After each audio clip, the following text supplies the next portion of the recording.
buenas noches, amigas, amigos de esta conversación mensual que tengo con todos ustedes.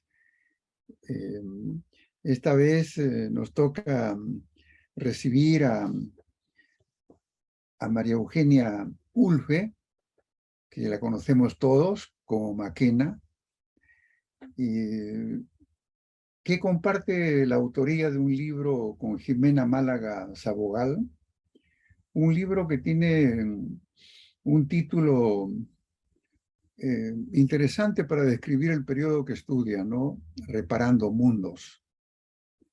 Ya no es reparando ciudadanos, sino reparando mundos. El mundo que había sido duramente golpeado por la violencia entre 1980 y el año 2000. Y tiene como subtítulo Víctimas y Estados en los Andes peruanos. Pero permíteme indicar, Maquena, que tú misma en los agradecimientos indicas de que es un libro que más bien debería ser mirado así como este intelectual ruso Bakhtin decía, ¿no? Que con toda razón, que un libro no es la obra de un autor, sino de varios autores.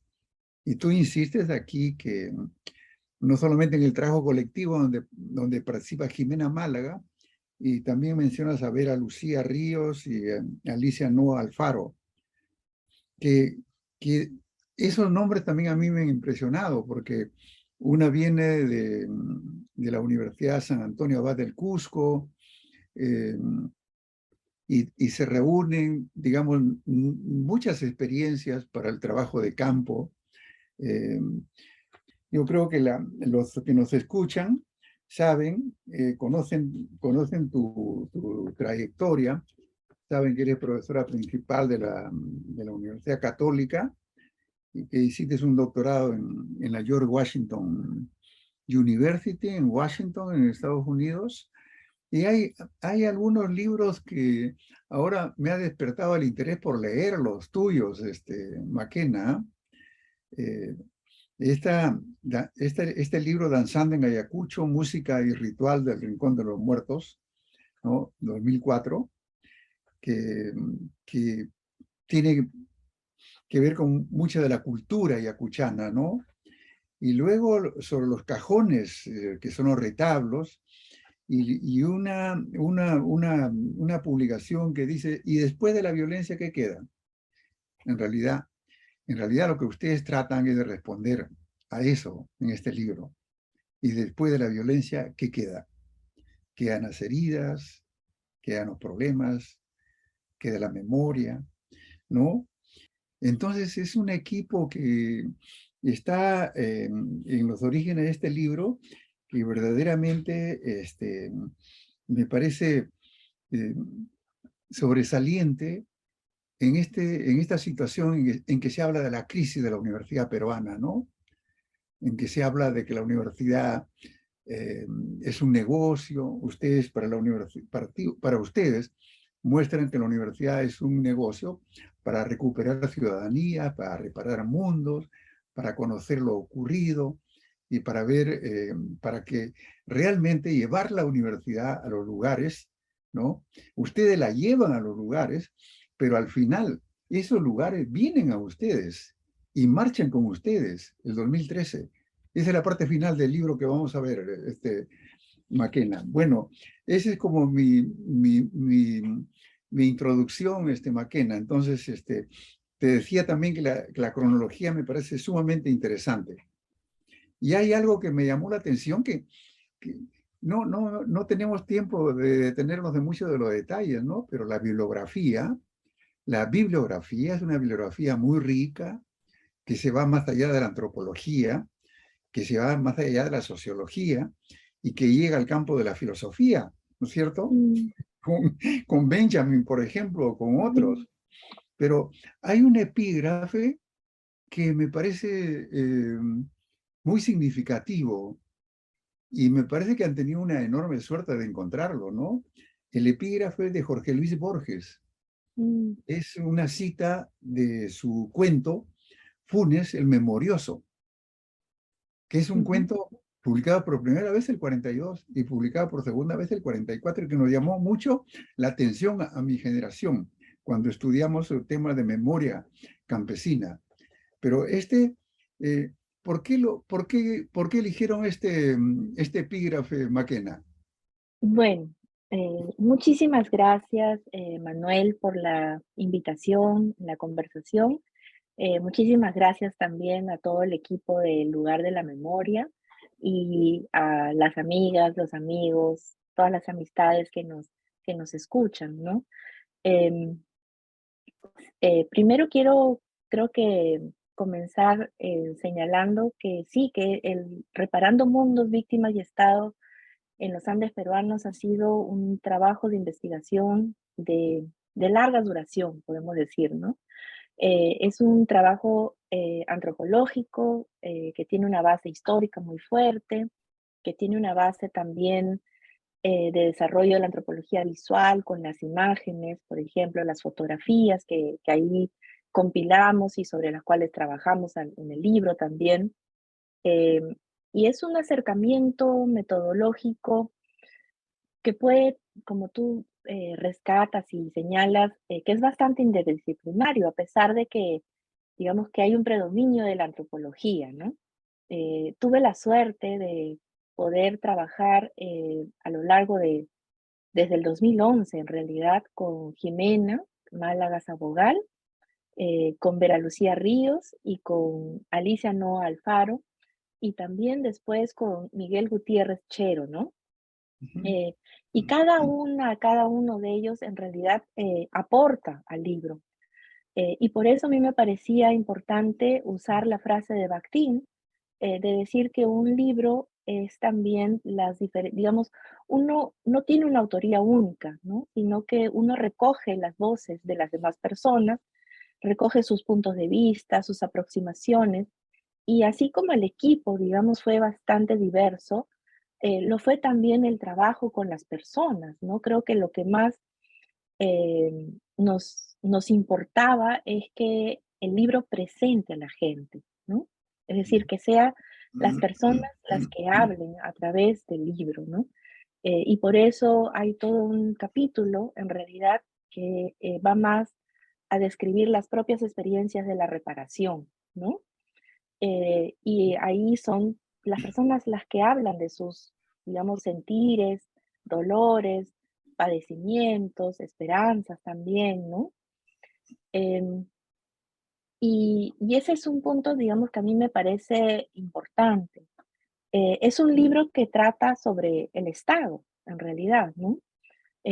A pesar de que estamos, digamos, trabajando sobre tratando de responder esa pregunta y después de la violencia que queda, ¿no? Nos enfocamos a mirar este programa de reparaciones, pero desde los sujetos, ¿no? Desde las personas. Y el uso del término mundos apela más a pensar en, en esta dimensión humana. eh, En realidad, cuando se habla de una víctima no es una persona sola en el mundo, sino que tiene un padre, ha tenido un padre, una madre, tiene hermanos, parejas, hijos, hijas, ahijados, amistades. Entonces, Reparando Mundos apela a esos pequeños universos sociales que quedaron rasgados y rotos por la violencia, ¿no? Entonces, apela también a esa dimensión, en realidad, de relaciones sociales, de humanidades rotas, quebradas, de desconfianza, en realidad, que queda instalada en muchos lugares, ¿no? Y eso es un poco también lo que hemos tratado de mostrar, ¿no? Y sí, el uso de de la palabra, digamos, del epígrafe, para responder tu pregunta sobre el epígrafe de Borges, apelaba también a la dimensión, digamos, si quieres, de historia local, ¿no? Es Ujú. decir, a ese trabajo en una comunidad cerrada donde definitivamente las personas se conocen entre sí, saben quiénes son qué hicieron, ¿no es así? Y donde todo bulle también, ¿no? y donde por eso las relaciones interpersonales, digamos, lejos, digamos, de consolidarse y de fortalecerse, la violencia las quiebra, las rompe, ¿no? Entonces, si hablamos de reparaciones, uno tiene que hablar también de esas pequeñas piezas como que tienes que comenzar a tejer de nuevo, ¿no? Y, y también, gracias por tu mención a la cronología.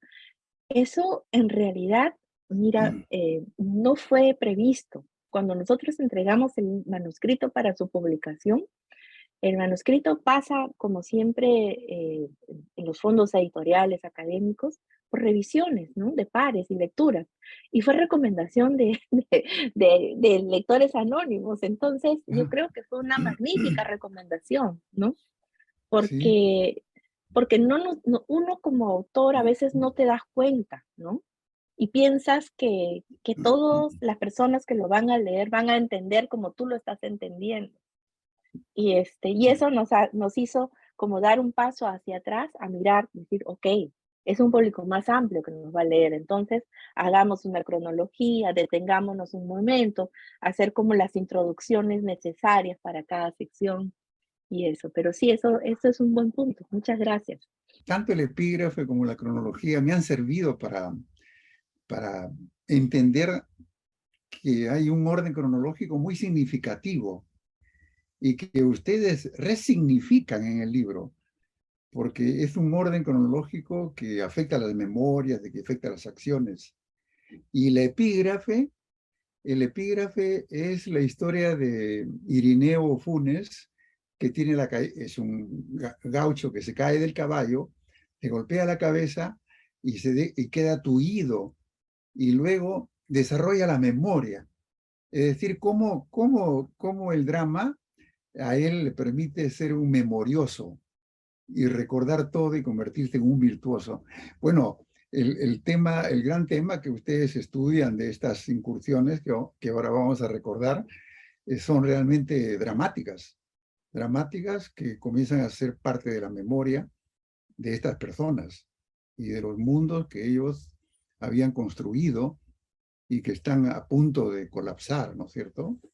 Ahora, déjame ver de manera muy general, McKenna, que el libro tiene una introducción de 35 páginas, ¿ah? Así nomás no se encuentra un libro con una introducción de 35 páginas, McKenna, y, y tiene cuatro capítulos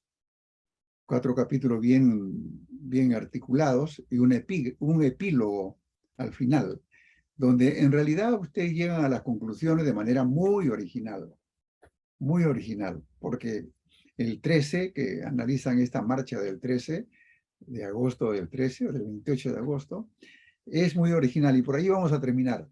Pero en la parte final de la introducción, ustedes en realidad dicen qué es lo que van a estudiar. ¿No es cierto, McKenna? Entonces, lo que, lo que van a estudiar en realidad, ustedes lo indican ahí en la página 59, es la gran narrativa que ofreció los 9 volúmenes del informe final de la Comisión de la Verdad. Yo te puedo decir, McKenna, que yo he vivido desde San Marcos, los años 80 y los años 90.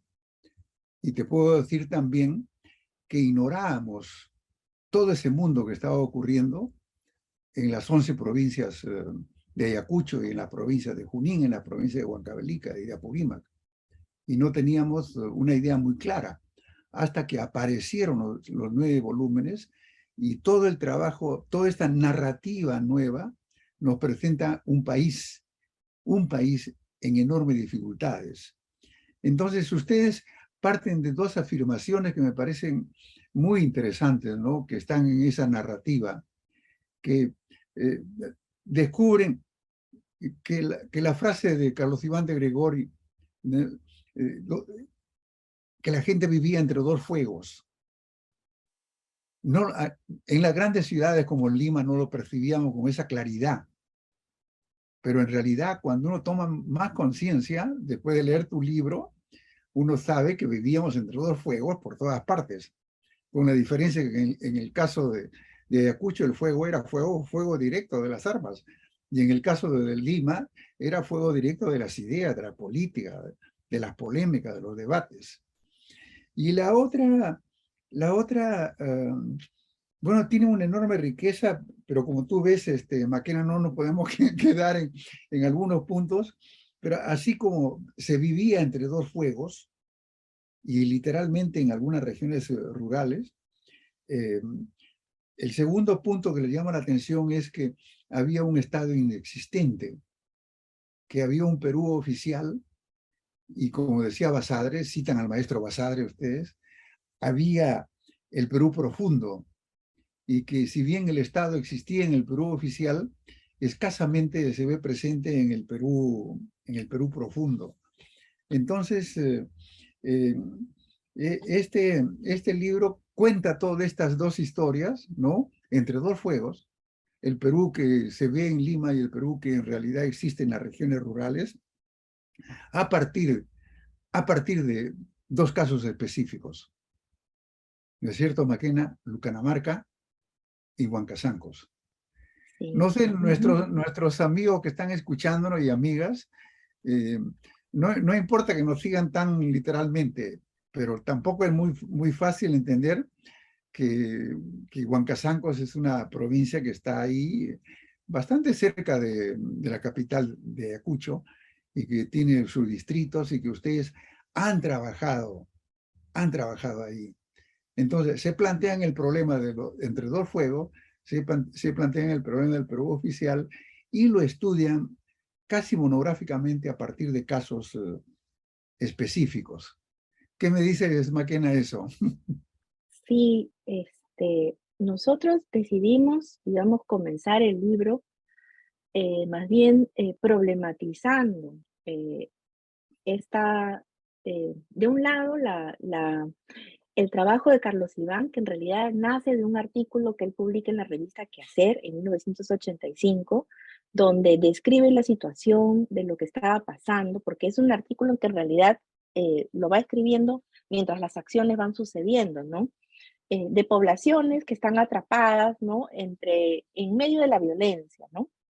Pero es una frase que en realidad no permite mirar la agencia de los sujetos, ¿no? Entonces, nosotros la tomamos como punto de partida, pero para poder discutirla y complejizarla, ¿no?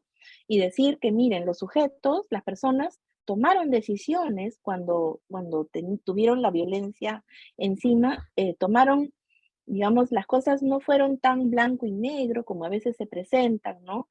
Y además, en ciertas localidades, la polarización, la participación política fue muy activa también, ¿no? Entonces, digamos, es un mundo que está en ebullición, en realidad. Y ese es uno de los puntos de partida. Y el otro es, por supuesto, la frase tan, digamos, maniatada de Basadre, ¿no? De discutir que cuando Basadre la escribe y habla de ese Perú profundo, no es en el sentido que comúnmente se le hace referencia a través del periodismo, ¿no? O sea, Basadre trata más bien de mostrar esas otras ciudadanas y ciudadanos, ¿no?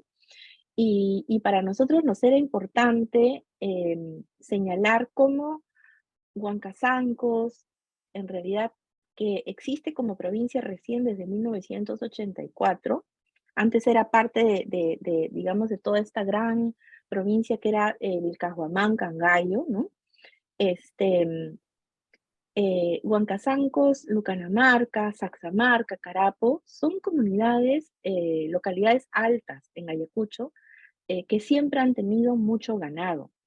Y el ganado, digamos, tienen la estructura de la comunidad campesina permite que además funcione lo que se llamaban las granjas comunales. La granja Ujú. comunal que acogía un montón de ganado es como si tuvieras mucho dinero en el banco ahorrado, en realidad, ¿no? Es como se convierte Sí. en tu recurso económico así más fuerte, más sólido. Entonces, estas localidades tienen unas élites locales muy fuertes, ¿no? Por eso también en el primer capítulo nosotros nos interesaba mostrar los nombres de estas familias y cómo Ujú, se distribuían y pasaban los cargos, ¿no es así? Y, y entonces estas familias habían luchado también por llevar educación a sus hijos, ¿no? Y desde muy temprano fundaron el primer colegio secundario en la región, ¿no? Que es el Colegio Los Andes. Colegio Los Andes fue fundado en 1963 y todos los jóvenes, adolescentes em, de comunidades vecinas fueron a estudiar a los Andes, ¿no? Los chicos y chicas de Lucanamarca, de Sactamarca, de Carapo, por ejemplo, de Pachanta, todos esos fueron a estudiar a los Andes. Los Andes los congregaba en realidad sí, y los Andes estaba ubicado en Huancasangos. Entonces, por eso también es que cuando comenzamos la investigación en el año 2011 en Lucanamarca, precisamente por recomendación de Carlos Iván de Gregori, porque él ujú, siempre se había quedado muy impresionado por todo lo que había pasado en el 3 de abril de 1983, que es el día de la masacre de Lucanamarca. Y Lucanamarca fue uno de los primeros casos que toma la Comisión de la Verdad, donde hubo una exhumación y luego un entierro digno con la asistencia del entonces presidente Toledo, por ejemplo, ¿no? En, y siempre se había quedado muy adolorido Carlos Iván, en realidad, por lo recogido durante el trabajo de la comisión ahí en Lucanamarca. Y en el año 2011 se había entregado la primera lista de reparaciones. Y dentro de esa primera lista aparecían nombres de personas de Lucanamarca. Entonces, me acuerdo que Carlos Iván, que ya estaba enfermo en ese momento, me decía, no, ahí tiene que comprenderse más qué es lo que ha pasado, ¿no? Entonces, con esa primera como ujú, estímulo, motivación, es que me acerco a Lucanamarca.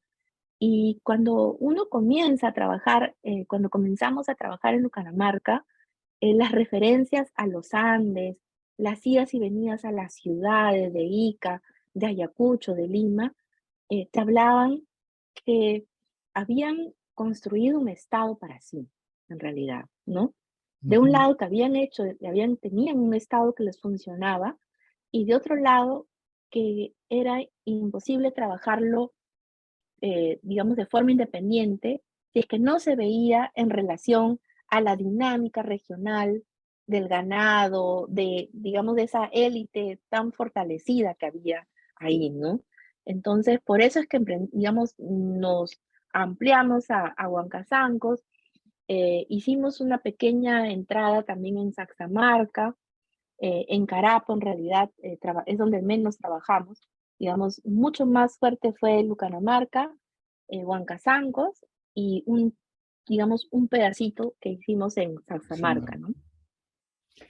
Sí. Ujú. Entonces, em, lo que realmente ahora nos explicas, Maquena, es que tanto la frase de Carlos Iván de Gregori como la frase de Basadre les sirvió como entrada a ustedes, y no para ratificarla, sino para problematizarla. Es decir, ¿qué nos quiere decir, Maquena, cuando tú dices que los sujetos, las personas, hombres y mujeres, no perdieron su agencia histórica? ¿Qué nos quiere decir con eso? Lo que pasa es de que cuando uno comienza a leer, por ejemplo, bajo la lupa de la metáfora esta entre dos fuegos, hay una asociación directa a pensar que no había vida política en estos Mm, lugares, ¿no? Y hay una construcción de inocencia inmediata en relación a la víctima. Y acá lo que uno encuentra es que hubo mucha vida política, ¿no? sí, Mucha vida política. En Lucanamarca, por ejemplo, en la municipalidad de Lucanamarca tienen una fotografía de cuando el presidente Belaúnde Terry llega muy cerca a las Pampas, con la reforma agraria, ¿no? Y digamos, lo que iba a ser la primera reforma agraria. Y las discusiones de esa reforma agraria, ¿no? Eran muy fuertes. Encontramos mucha gente, en realidad, que seguía, por ejemplo, admirando la figura de Belaúnde en esta zona. Muchas personas que habían participado en movimientos indigenistas también, ¿no? Ujú. Este, y luego, cuando comienza la entrada de Sendero Luminoso, desde 1982, en realidad, muy temprano entra Sendero Luminoso aquí, eh, también digamos, hay una parte donde nosotros escribimos que hubo un poco de todo entre la población, ¿no? Gente que se volvió simpatizante como lo reclamaban, ¿no? Es decir, que se sintió en un momento atraída por los discursos de justicia, de igualdad, ¿no? Este, que luego se sintió atemorizada por eso nosotros, digamos, en el libro retratamos lo que nos contaban cuando asesinan al primer gamonal, que es este señor Marquina, ¿no? Y lo contamos tan vivamente con un testimonio que el señor mismo se dice que él no lo podía creer, ¿no? Lo que estaba viendo, ¿no? Le parecía increíble en realidad, ¿no? Sí. Entonces, esas simpatías iniciales en realidad ahí como quedan como muy golpeadas, ¿no? Pero también hubo los que toman las armas, ¿no? Sí. En Huancazancos hubo los que toman las armas y ahí también contamos uno de los primeros episodios de perdón, en realidad, ¿no? Ya. Cuando Mm.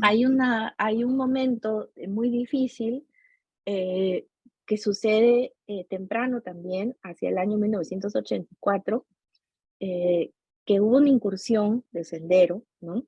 Y luego la población detiene a unos chicos, en realidad adolescentes del colegio, que los acusan de haber participado, ¿no? Y ahí los padres, las madres, piden perdón o sea, le piden por la vida de sus hijos, ¿no? Y a ellos les llaman hasta el día de hoy los liberados, ¿no? Son unos Entonces, cuantos. Maquena, Ujú.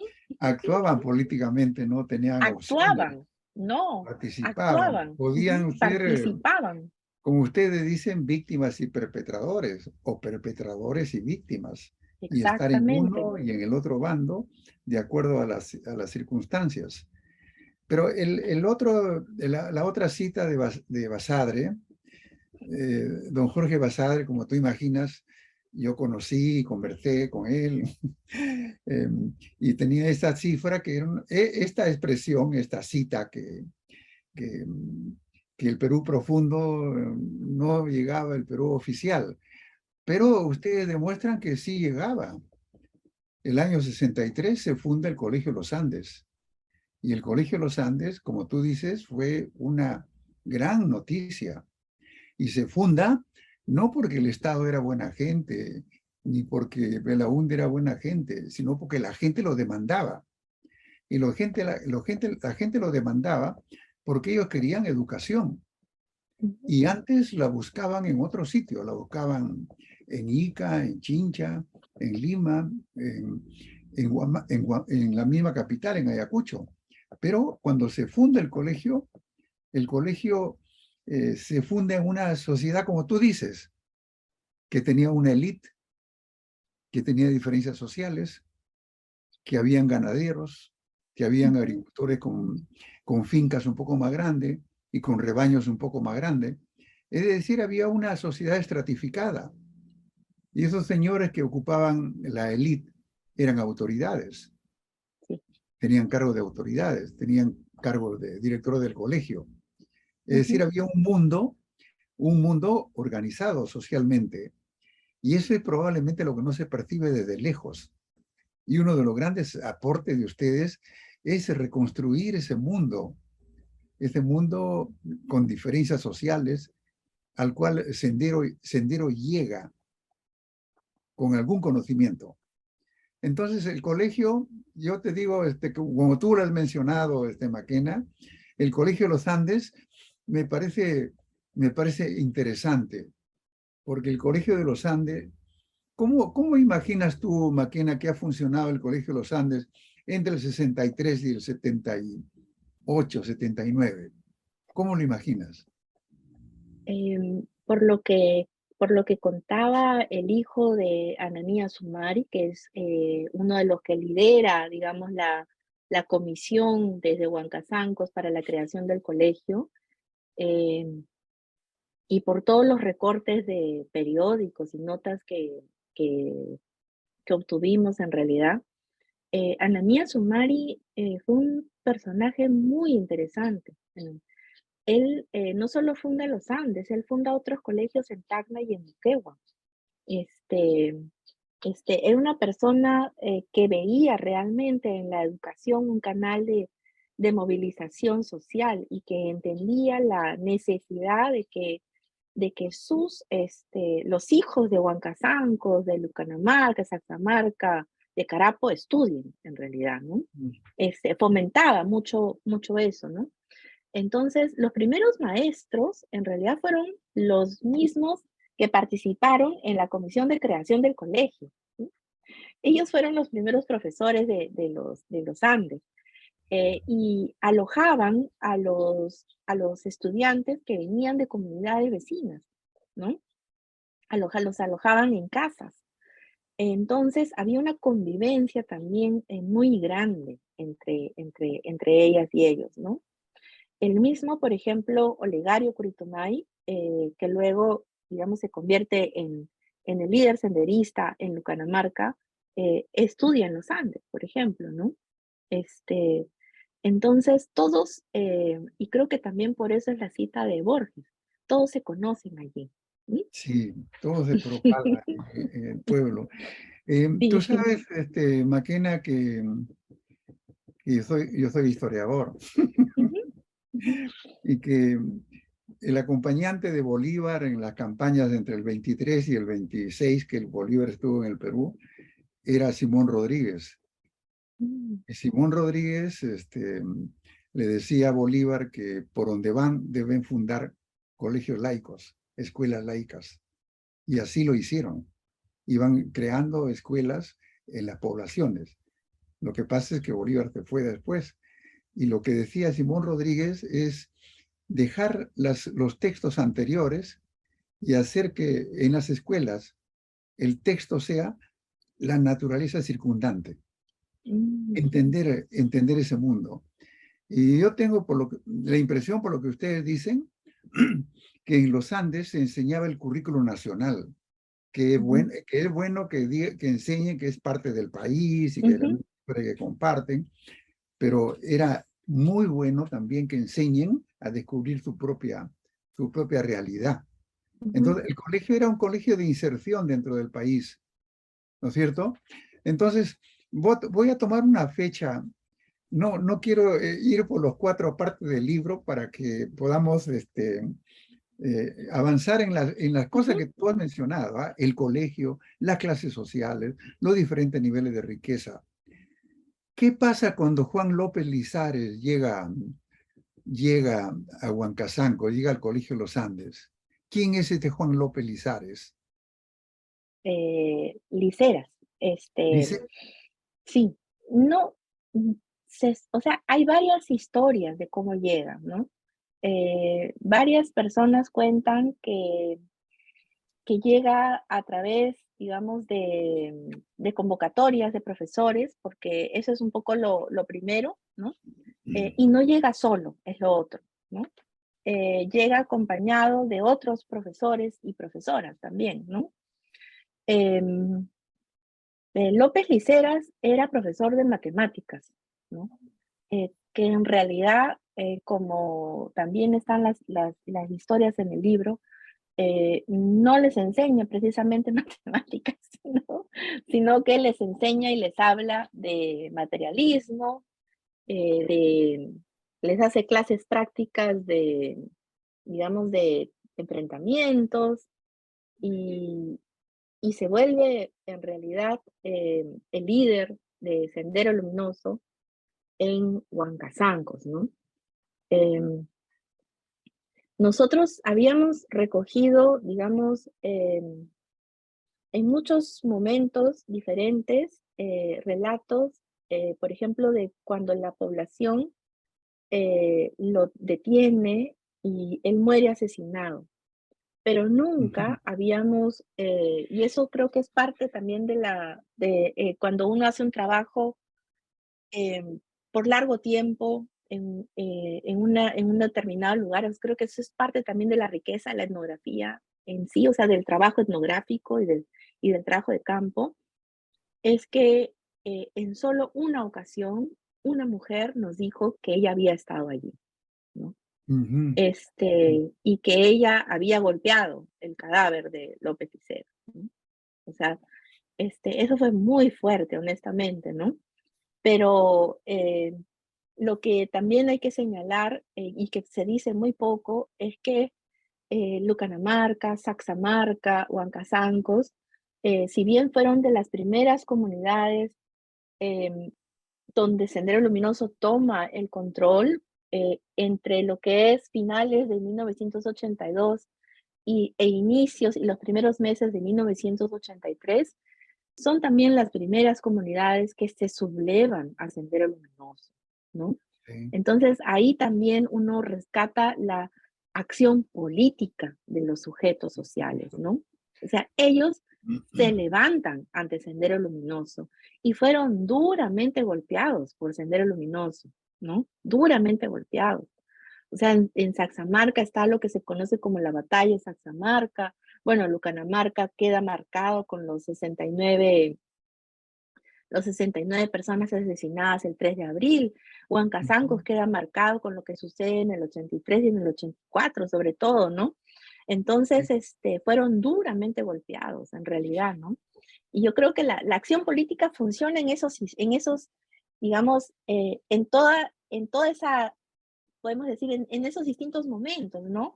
Que en un momento se pueden haber sentido, si quieres, impactados por los discursos, en otros momentos se sienten golpeados, en otros momentos deciden ellos tomar, digamos, las armas también, ¿no? López Licera es asesinado, ¿no? Olegario Sí. Curitumay es asesinado también, por ejemplo, ¿no? Pero antes, Este, antes de que lo asesinen, Maquena, López Licera hace un trabajo educativo, convence a escolares de secundaria entre 15 y 18 años de ser parte de Sendero. sí, Incluso algunos como Olegario Curitumay se convierten en jefes, en líderes de Sendero. Entonces, hay, lo que hace López Licera es entrar al colegio para adoctrinar.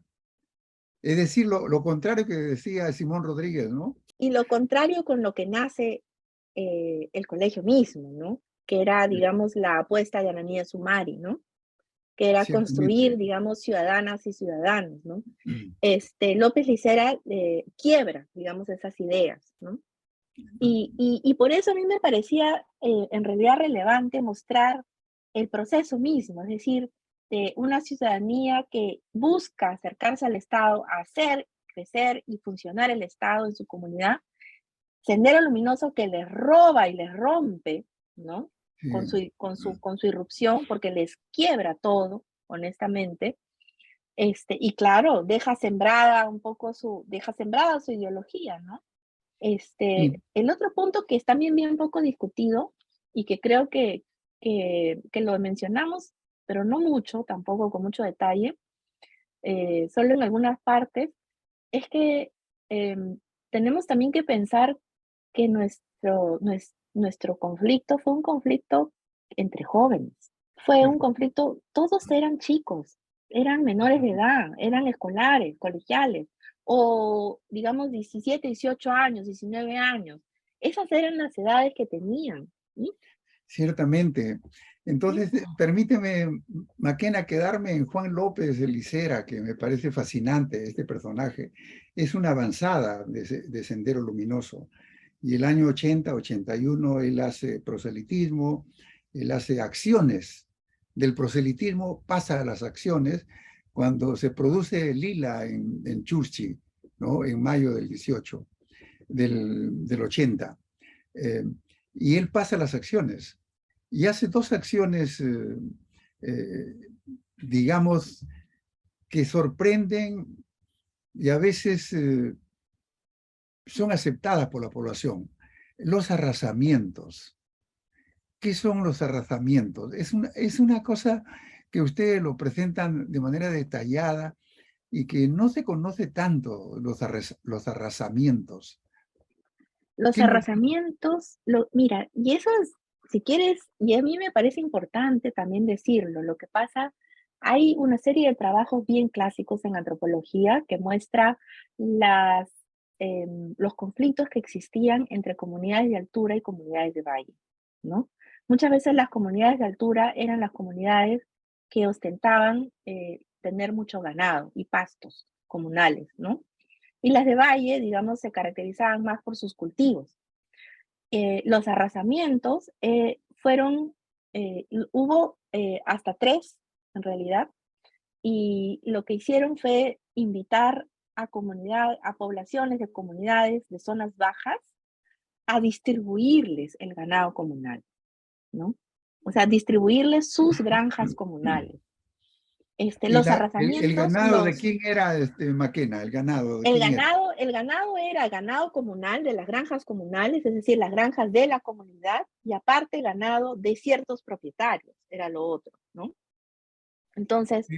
cuando comienzan con el ganado de propietarios, es decir, de gamonales, un poco que como que lo pasan como quien lo pasa así, como diciendo, ah, bueno, no, ese señor es así, es así, este, pero cuando tocan el ganado comunal, es como decir que toquen tu cuenta de banco, no sé si entiendes, ¿no? Ahí, digamos, es que se comienza a discutir, ¿no? Cómo les estaban quitando lo que tenían, Me ¿no? parece interesante esa Ujú. historia que hacen ustedes de la granja comunal Caracha, que es la Sí, granja comunal de Huancazancos.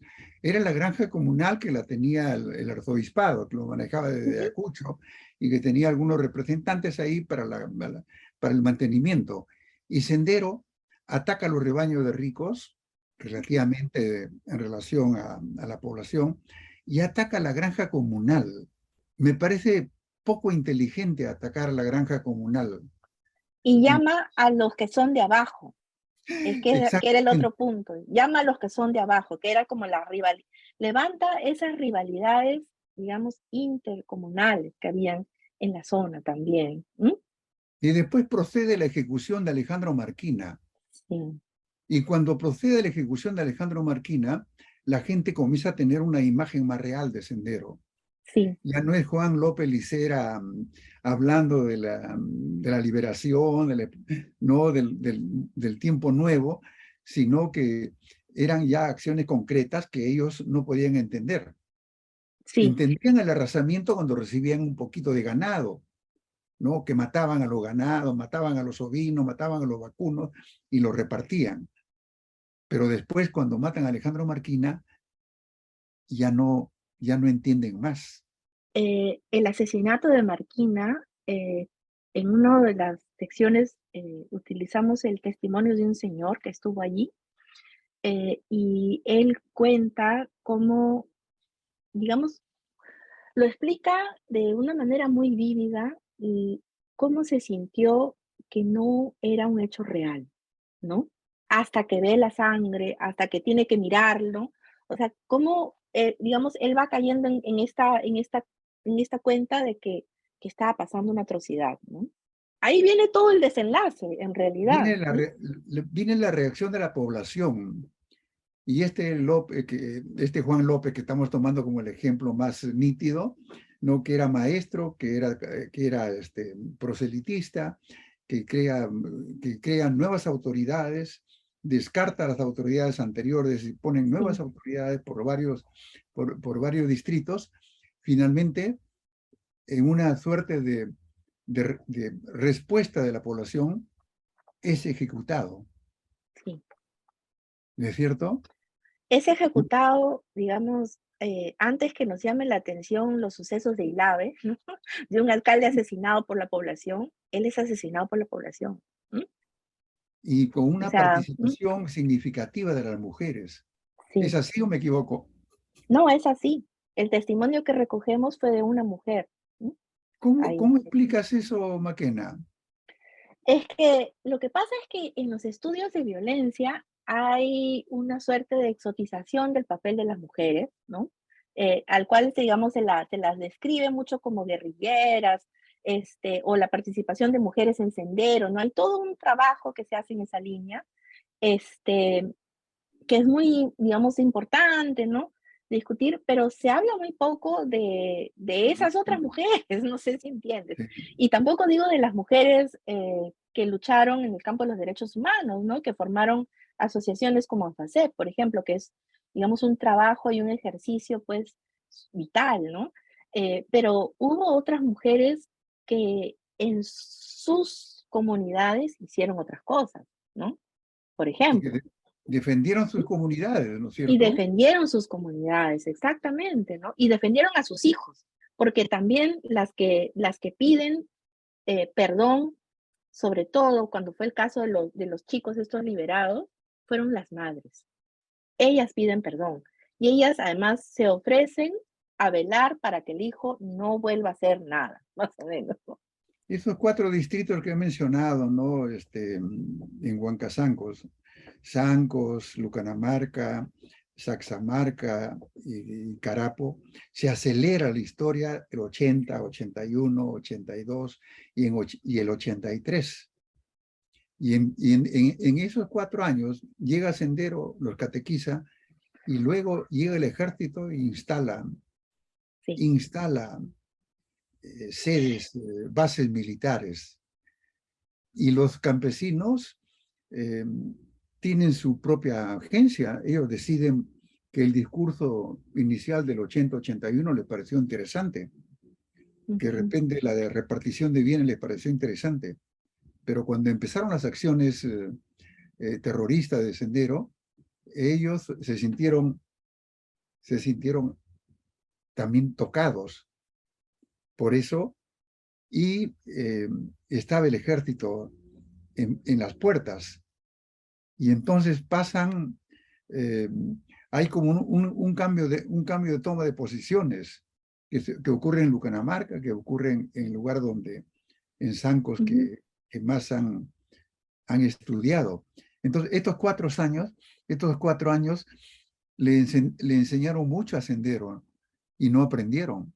Tengo esa impresión por la lectura del libro de ustedes, ¿ah?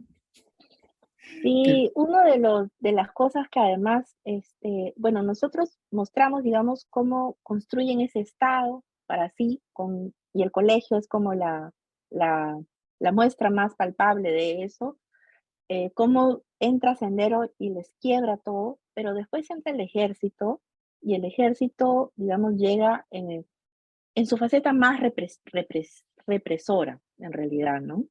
Entonces, llega un estado que es muy autoritario también, ¿no?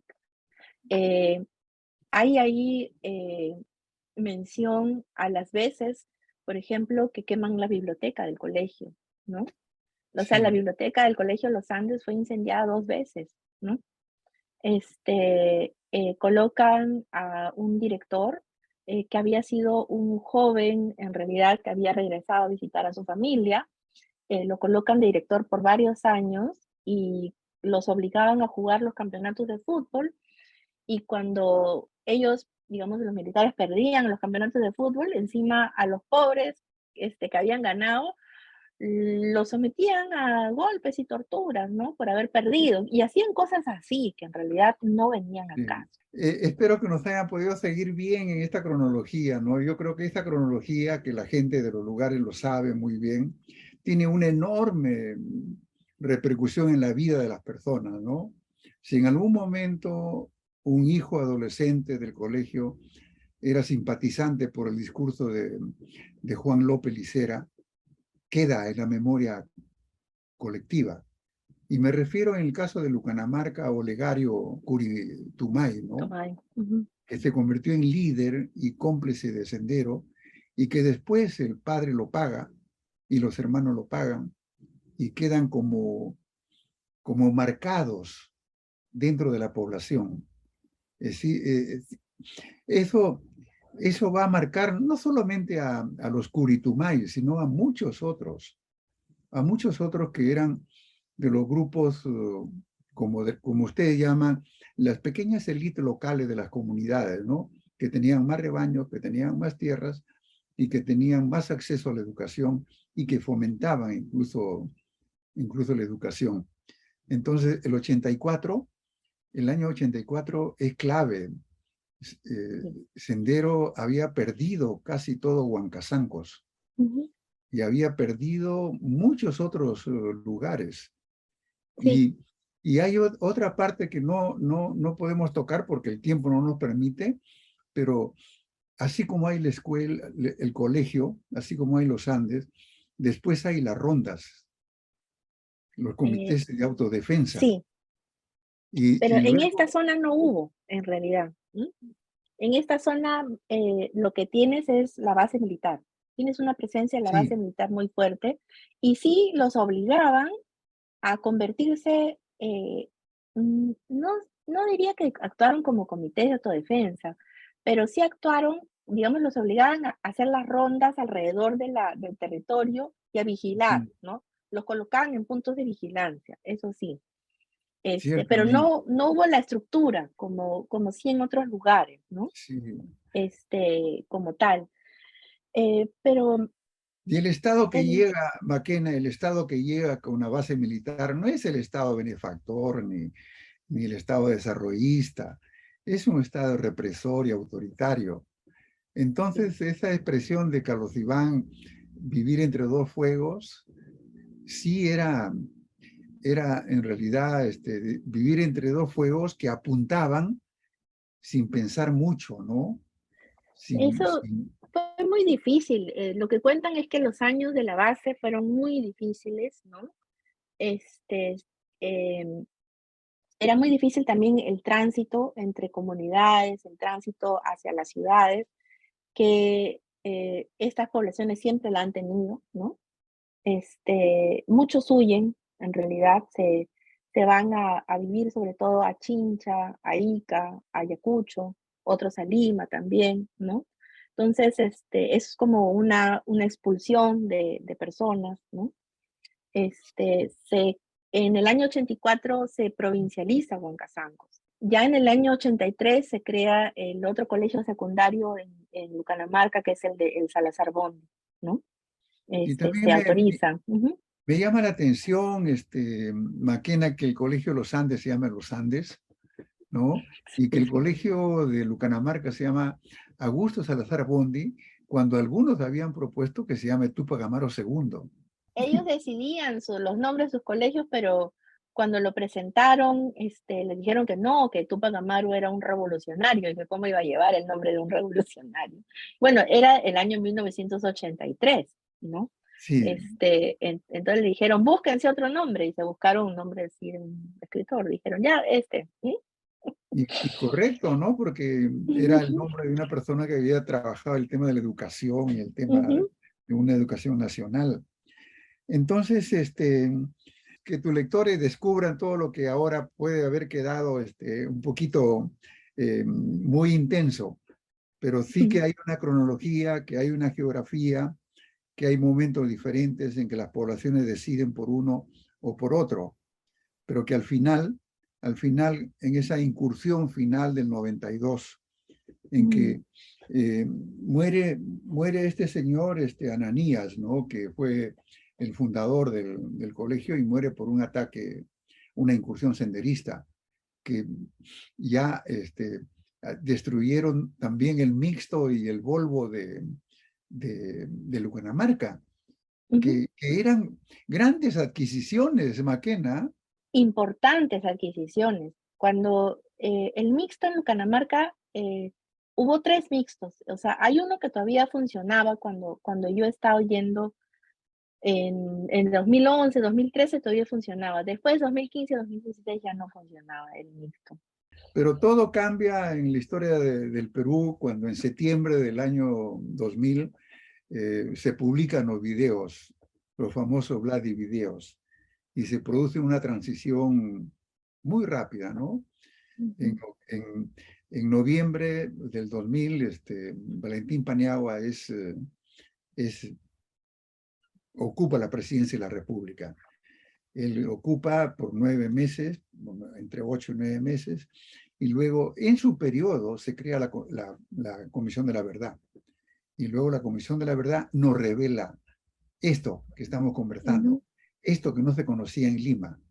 Entonces, hay toda una preocupación por resarcir, es decir, por reparar, como ustedes dicen en su libro, reparar esas personas, reparar esos mundos que están destrozados, ¿no?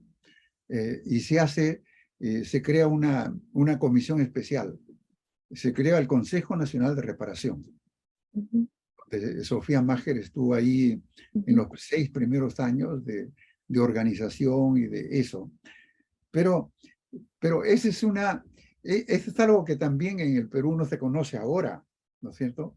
Que hayan tantos inscritos en el Registro Único de Víctimas y que haya un Consejo de Reparaciones y que haya muchos que están esperando y que hay muchos que están en proceso de tener sus reparaciones.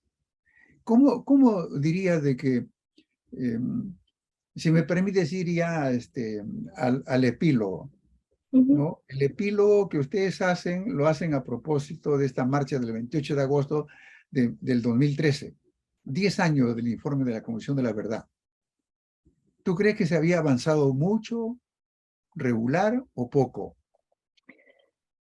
A ver, bueno, nosotros cerramos el libro con las historias personales de reparación. Y como bien señalas, son historias que vuelven hacia el año 83, ¿no? Y vuelven en relación a los personajes del año 83, ¿no? Aparecen el hermano de Olegario, la hija de Olegario, por ejemplo, ¿no? Son los casos que registramos en las historias, ¿no? Y el epílogo, cuando hubo la marcha del año 2013, la marcha se dio porque cerraron la inscripción en el registro único. Mejor dicho, no cerraron la inscripción permanecía abierta, pero cerraron la opción de que quienes después de diciembre, de ese diciembre, me acuerdo, de 2013, se inscribieran, no iban a recibir reparación económica, sino que iban a poder, digamos, ser reconocidos por el Registro Único de Víctimas y quizás acceder a las otras reparaciones, que son en educación, en salud, en vivienda, bueno, en salud mental, en vivienda, y las reparaciones simbólicas, más no las económicas. Entonces, 10 años después, en el 2013, la marcha era para pedir, en realidad, que no se cierre el registro, para que se incrementen los montos que se entregaban por las reparaciones, y vinieron muchas asociaciones de víctimas a Lima. Fue una gran marcha. Y vinieron desde Lucanamarca. Y el entonces presidente de la comunidad de Lucanamarca fue uno de los que entró a negociar con los representantes del Congreso, ¿no? Que es un poco con lo que presentamos ahí, ¿no? En el epílogo, ¿no? Pero señalando también cómo las reparaciones han tenido un uso político, ¿no? En los últimos años. En un momento el entonces presidente Humala, digamos, trató de darle un sentido, digamos, a su gobierno y apeló a las reparaciones. Es más, Humala también fue hasta Lucanamarca, ¿no? Cuando el entonces presidente Kuczynski decide dar digamos, el perdón humanitario y las gracias presidenciales a Fujimori, se vuelve al tema de las reparaciones, ¿no? Inmediatamente Mercedes Arauz dice, bueno, incrementemos el monto acá para poder. Entonces, las reparaciones también han tenido un uso político, en realidad, Sí, ¿no? Y es un pero poco con lo que cerramos el sí, texto, ¿no? pero también cierran el texto en el epílogo con esta muestra de arte, sí. detonante, ¿no? Que lo curan Karen Bernedo y Víctor Vich, que muestra cómo la memoria de esas cosas ocurridas que ustedes estudian en su libro se vuelve también imágenes, Ujú, figuras de ese sí, sufrimiento, que es algo como que el Perú aún tiene que reparar cosas. sí. Hemos concluido nuestros 60 minutos, Maquena. Estoy muy contento de haber conversado contigo y de que nuestros escuchas conozcan la importancia del libro de ustedes y que puedan leerlo con detenimiento y analizarlo y tomar muchos ejemplos de la metodología. Entonces te dejo la palabra para que te despidas, Maquena. Muchísimas gracias, Manuel, por la oportunidad de conversar, creo que bastante extenso sobre una parte, creo que del libro, sobre todo sobre parte histórica. Muchas gracias a las amigas, los amigos de LUM, y creo que para Jimena, para Vera Lucía, para Alicia, para Miguelcha, para mí, que lo lean es lo más importante. Eso es. Y nos invitamos a todos a que lean Reparando Mundos, de Maquena Ulfe y Jimena Málaga. Un Muchas abrazo, gracias. Maquena. Un saludo a todos los que nos están escuchando. Y Muchas me despido. gracias, Manuel. Muchas gracias. Saludos, gracias.